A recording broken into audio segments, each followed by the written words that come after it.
Hello दोस्तों, welcome to our channel. तो एक बार फिर से ये वाली जो न्यूज़पेपर की कटिंग है ये वायरल होना स्टार्ट हो गई है। इसी के साथ साथ सबसे बड़ा सवाल बच्चों का ये है कि क्या भैया 2023 में दोबारा से वैकेंसी ग्रुप डी की देखने को मिल सकती है। और दूसरा जो सवाल है, क्या सिर्फ आईटीआई वाले ही फॉर्म अप्लाई कर पाएंगे। तो सबसे पहले सवाल का आंसर ये है, आप लोग ये समझिए, जितनी भी पोस्ट आ रही हैं अभी, चाहे वो जीडीसी की पोस्ट हो, चाहे वो एलडीसी की पोस्ट हो, या जितने लोग छोड़ के भागने वाले हैं, वो सारी की सारी जो पोस्ट हैं वो मैक्सिमम ग्रुप डी वाली ही पोस्ट हैं। आप ये मान के चलिए कि ग्रुप डी के अंदर न जाने कितने लड़के ने तो जॉब छोड़ी हैं, जिनको ट्रैकमैन मिला था उन्होंने सोचा कि अब मैं कुछ और कर लूँगा, या किसी की कहीं और लग गई, तो बहुत सारे लड़कों ने तो छोड़ दी। चलिए, छोड़ने का रेशियो छोड़िए कि कितना है क्या नहीं है। जितने लड़के ये अभी प्रमोट होंगे, जैसे अभी लड़के जीडीसी के थ्रू जाएंगे, और जो जीडीसी का प्रोसेस बहुत जल्दी कंप्लीट होने की उम्मीदें हैं, इसके साथ साथ एलडीसी, या बहुत सारे लड़कों की वेटिंग क्लियर हो रही हैं इधर उधर की, कुछ लड़के जीडी में चले जाएंगे, कुछ लड़के इधर उधर चले जाएंगे। तो जितनी भी सीट्स खाली होंगी वो मैक्सिमम सीटें होंगी ग्रुप डी की ही। तो पॉसिबिलिटी बनेगी। देखिए, एक तो जैसे कि आप लोगों ने सुना होगा कि अभी 2.9 लाख या 2.7 लाख पोस्ट खाली हैं। तो इतनी पोस्ट खाली नहीं है, अभी बहुत सारे लड़कों की ज्वाइनिंग नहीं हुई है, इस वजह से आप लोगों को वो पोस्ट खाली बताई जा रही हैं। पोस्ट अगर खाली माने तो 2 लाख के करीब पोस्ट खाली हैं, जिसके अंदर आप ये मान के चलिए कि अगर पोस्ट देखोगे तो करीब करीब 1 लाख पोस्ट सिर्फ ग्रुप डी की खाली होंगी। और अभी लगातार रिटायरमेंट भी देखने को मिलेंगे, और उसके साथ साथ बहुत सारे लड़कों ने जॉब छोड़ी हैं, बहुत सारे लड़के अभी जीडीसी में चले जाएंगे जो प्रमोट होके जाएंगे, और वो ज़्यादातर लड़के ग्रुप डी वाले ही होंगे। तो आप समझ सकते हैं कि ग्रुप डी की पोस्ट जो है ज़्यादा खाली होती हैं, और हो सकता है कि दोबारा से आप लोगों को ग्रुप डी देखने को मिल जाए। अब बात आती है कि अगर ग्रुप डी आएगी तो क्या सिर्फ आईटीआई बेस्ड ही आएगी। तो मैं आप लोगों को बताऊं, 2018 के अंदर जब नोटिफिकेशन आया था सबसे पहली बार, तो सेम इस पैटर्न पे आया था जो ये बोला जा रहा है।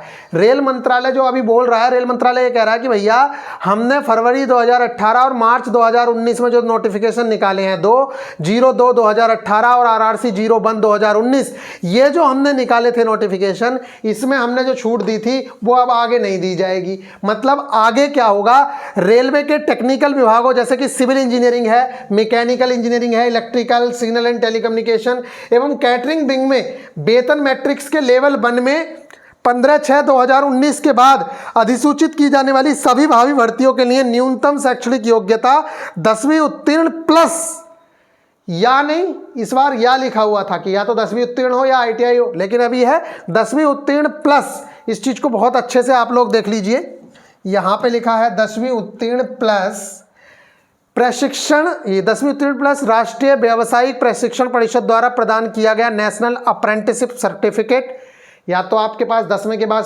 अप्रेंटिसशिप की हुई हो, या 10वीं उत्तीर्ण प्लस आईटीआई हो।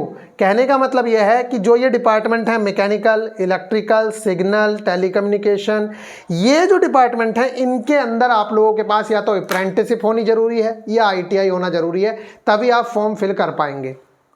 अच्छा, क्या ये पॉसिबल है? देखिए, पॉसिबल तो सब कुछ है, क्योंकि पहले नोटिफिकेशन जब आया था 2018 में सबसे पहली बार, तो इसी बेस पे नोटिफिकेशन आया था। लेकिन वो फिर यही चीज़ें बन रही थी जैसे अभी 2024 में बन रहा है, ठीक उसी तरीके से 2019 में बन रहा था। तो उसमें जो है छूट दी गई, और बिहार के बच्चों ने, यूपी के बच्चों ने आवाज़ उठाई कि भाई हम लोगों को तो जगह ही नहीं मिल रही, आप अपने यहाँ सबसे छोटी जॉब, मतलब जो ग्रुप डी की जॉब है, आप उसके लिए भी आईटीआई मांग रहे हो, तो हम लोगों का क्या होगा? जो खाली 10th 12th बीएससी करके बैठे बच्चे, उन लोगों का क्या होगा फिर, जब आप लोगों को सिर्फ आईटीआई वाले बच्चे ही चाहिए? तो बात यह है, उस समय ये चीज़ हट गई थी। लेकिन अभी क्या उम्मीदें हैं? देखिए, मैं आप लोगों से पहले से भी कहता आ रहा हूं कि नोटिफिकेशन तो इसी बेस पे आने की पूरी उम्मीदें हैं। जैसे इन्होंने बताया है कि जो इंजीनियरिंग, और आपको लग रहा होगा कि इंजीनियरिंग ट्रैकमैन की भी पोस्ट ना इंजीनियरिंग डिपार्टमेंट के अंदर है। मैं कह रहा हूं अगर 1 लाख पोस्ट आएंगी तो 70,000 पोस्ट इंजीनियरिंग डिपार्टमेंट के अंदर में आएंगी, चाहे वो किसी भी इंजीनियरिंग डिपार्टमेंट हो। मैकेनिकल इंजीनियरिंग शेड में जितना काम होगा सब मैकेनिकल इंजीनियरिंग के अंडर में आएगा, और ये इंजीनियरिंग डिपार्टमेंट की भी, ये ट्रैकमैन भी इंजीनियरिंग डिपार्टमेंट के अंदर होते हैं, सिविल इंजीनियरिंग भी। तो ये जो मैक्सिमम काम है आप देखोगे, एसएनटी की भी सारी पोस्ट इंजीनियरिंग डिपार्टमेंट के अंदर है। तो 1 लाख भी अगर पोस्ट है तो उसके अंदर 70,000 से ज़्यादा पोस्ट इंजीनियरिंग डिपार्टमेंट की होंगी। पोस्ट कौन सी बचेंगी? पोस्ट बचेंगी सिर्फ वो वाली जैसे कि आपकी पोस्ट बचेगी साहब हॉस्पिटल अटेंडेंट की पोस्ट बचेगी, मतलब इस तरीके से कुछ पोस्ट बचेंगी। कमर्शियल में आपको पॉइंट्समैन की पोस्ट बचती हुई दिख जाएगी। इस तरह की कुछ पोस्ट ही आपको बची हुई दिखेंगी, अदरवाइज सारी की सारी इंजीनियरिंग डिपार्टमेंट में आएंगी। अब सवाल उठता है कि भैया फिर हम लोगों को क्या करना चाहिए। तो ये कह रहे हैं कि उम्मीदवार जो है इस नोट को ध्यान रखें और इसी के अनुसार अपनी तैयारी करें। तो अब आप लोगों का क्या होगा फिर, जो जिनके पास नहीं है, तो देखो भाई ज़्यादा तो हम नहीं कह सकते, लेकिन इतनी उम्मीदें हैं। नोटिफिकेशन पूरा का पूरा इसी पे आएगा, फिर वही वाला चीज़ें होंगी जैसे पहले हुई थी। बच्चे अपनी बात रखेंगे रेल मंत्रालय के सामने। अब रेल मंत्रालय की मर्जी है कि वो आपके सामने क्या डिसीज़न देता है, लेकिन पॉसिबिलिटी ये बनेगी कि आप लोगों का डिसीज़न वही आ जाएगा, क्योंकि अभी यही बात रखी गई है।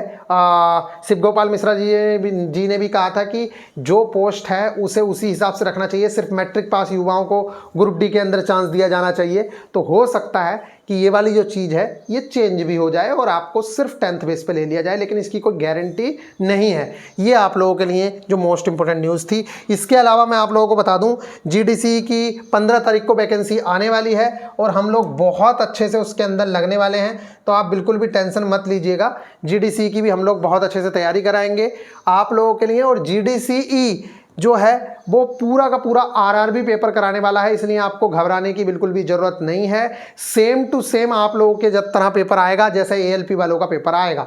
सिर्फ पार्ट ए इन लोगों को देने की ज़रूरी है, मतलब इन लोगों के लिए पार्ट ए तो देना ही देना है। ट्रेड का टेस्ट कई जगह पे है, कई जगह पे नहीं है, तो अभी जब नोटिफिकेशन आएगा तब पता चलेगा कि ट्रेड का टेस्ट होना है या नहीं होना है। वैसे पॉसिबिलिटी नहीं है क्योंकि रेल के हैं, इसलिए उस चीज़ से इन्हें छूट दी जा सकती है, और कई जगह नोटिफिकेशन में दी हुई भी है छूट। तो आई होप कि आप लोगों को चीज़ें समझ आई हैं। बहुत अच्छे से आप लोगों की तैयारी हम लोग कराएंगे, तो बिल्कुल घबराने की ज़रूरत नहीं है।